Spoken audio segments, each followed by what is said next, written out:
Hey guys, welcome back to my channel. Hopefully everyone's enjoying their last licks of summer, so happy Labor Day to everyone. I myself just had a fun day in Brooklyn. I've never been to Dumbo before, so walked around and my feet are actually killing me. I did so much walking. And I've actually, yesterday was my birthday. I'm 31 years old. And I've never been across the Brooklyn Bridge, so did that today, which was a lot of fun. I didn't realize how long it is. It really is such a long walk, but I love walking, so I walked all over the place, and my feet are just throbbing. But if you guys are in the Dumbo area, you have to check out Brooklyn Brewing Company. As you all know, I'm a coffee-holic, and the coffee there was just awesome. What did I get? I got a maple shea, which is basically like a maple flavored latte, and they actually infused maple syrup into the latte itself, and it was absolutely out of this world. Completely made my day, and I highly recommend it. So if you're in that area, it's a cool little coffee house. They offer free Wi-Fi there, and just a great place to read a book or get some work done and enjoy a great cup of coffee. So that comes highly recommended. So, before I ramble on any further, I want to get to a short book review before I lose too much of my knowledge of the book, because I tend to just jump right into the next book and then I kind of forget some of the details. So, wanted to do a short book review. I want to try and do more of these because I do enjoy reading, and would love to pass some recommendations along to all four of you that follow me. So jumping right in, the book was Reconstructing Amelia. I have my phone here because I know I would forget the author, but the author is Kimberly McCreight. And I really, really like the book. I wish I had a better representation other than my Nook for showing you the title and the cover and everything like that. But again, the book is called Reconstructing Amelia by Kimberly McCreight, and it is a, I guess it's a suspense, a thriller, mystery, falling somewhere in that genre. So what did I like about the book? Well, first of all, anyone who has read Gone Girl will absolutely love this book because it reads just like it. So you have a first-person narrative, and it flips back and forth between two different people telling their version of the story. So the book opens up with Amelia jumping to her death, which it's ruled obviously a suicide, from her private school. And Kate is Amelia's mother, and she gets this frantic call that she has to come immediately to the school. She's a single mother and learns that her daughter has committed suicide. So there's no spoiler alert there because it opens up. That's kind of how the story unfolds.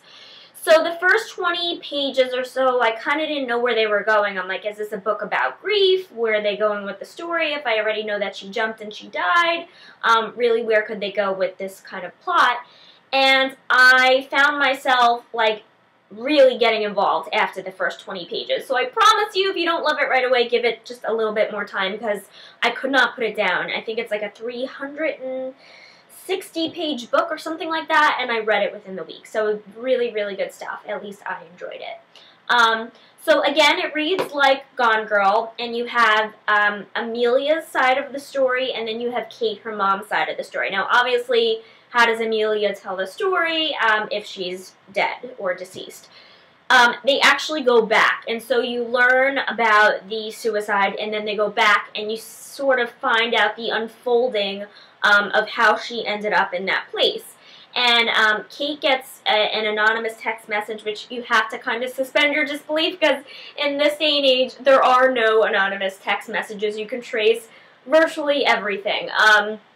So you kind of have to let that go a little bit, but she does receive an anonymous text message from someone who we don't learn who it's from until the very end, but she gets an anonymous text message saying that Amelia didn't jump, and so automatically, you know, in her daughter's character, she doesn't believe in her heart of hearts that her daughter would ever be in that sort of a dark place to want to jump, but now she thinks it is a murder. She thinks that someone pushed her, and so it leads Kate's mom, I mean Amelia's mom, Kate, on a wild goose chase to kind of find out, you know, who sent this text messages and are there more details surrounding the suicide. And so Kate starts digging, and that's how the story kind of takes off. So it is cool, again, how you get Amelia's side of the story, and obviously they start a couple months back in telling how these events folded and how she ended up obviously on the roof of a building, jumping or falling to her death. So it's a really good book, and again, kind of going back and forth. And, you know, when I'm reading Kate's perspective, I'm like, well, you know, she is a really caring mother, and how did her daughter, you know, because she's there for her daughter, how did her daughter ever come, you know, to this place and think that there was no way out to turn to suicide? And so, you know, I believe her. I believe in Kate's character. And then when Amelia, a 15-year-old high school student, is telling her rendition of this series of events, I'm believing her. So, like, it is really cool how it goes back and forth. And anyone who is ever been in middle school or high school and desperately wants to be part of something will definitely sympathize with Amelia, because she, you know, her mom is not home too often. She's a lawyer and she's a single mom. And so there's definitely a loneliness there, that she desperately wants to be part of something. So she winds up trying to join this club called the Magpies. And anyone who's ever been in a sorority and been hazed before desperately wants to be part of a club, so much so that they're willing to do things that normally aren't in their character or normally wouldn't be in their best judgment, can definitely sympathize with Amelia wanting to be part of this club, which makes her sort of do these things that really are not her, you know, at her core.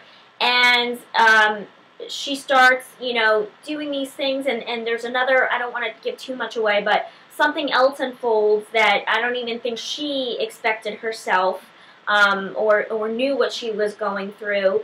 And you get this very deep, layered plot evolving in that, you know, you're rooting for Amelia even though she's making some bad decisions, because you just feel so bad for her. And anyone that's been picked on or bullied or, like I said, desperately wants to be part of a clique or something and wants to fit in, will definitely see how someone could end up in this situation.